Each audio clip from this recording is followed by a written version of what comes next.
I den perfekte verden fjerner alle stubbe sig selv.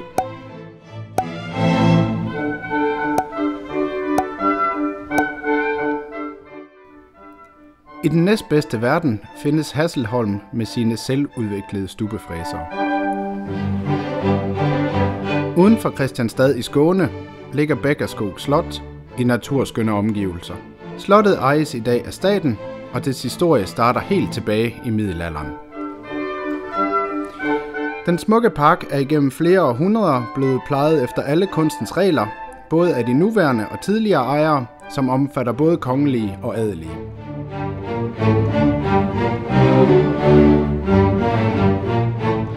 Dog har man i løbet af de sidste mange år fældet en del træer i parken, og efterfølgende ladet de fleste stubbe stå tilbage. Dette har medført, at parken næsten er blevet omdannet til en stubmark, hvilket har gjort parkmiljøet mindre attraktivt, samt i stor udstrækning forhindret effektiv pleje af parken. Hasselholm fik på grund af sin specialudviklede teknik til opgave at genoprette harmonien i parken, og en fin sensommerdag ankom vi med vores maskiner.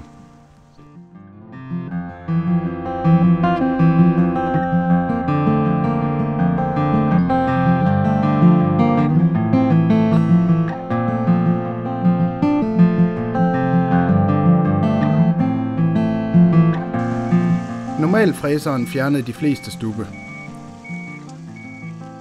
Dybdefræsning indebærer, at vores maskiner arbejder sig cirka 1 meter ned i jorden, hvilket er optimalt, om man vil plante et nyt træ på den plads, hvor det gamle træ stod. Denne teknik brugte vi derfor i alléen, for at den gamle symmetri skulle kunne bevares.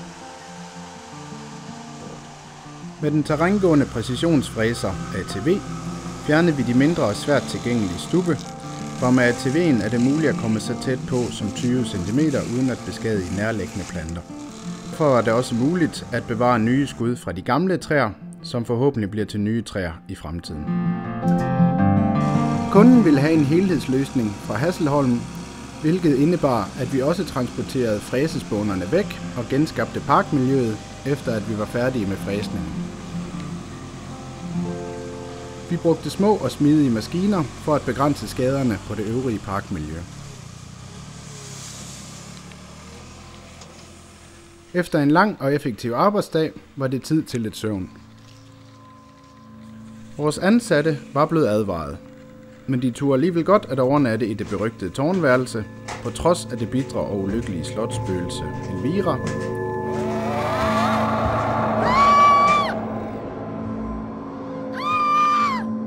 som har forstyrret nattesøvnen for mange gæster.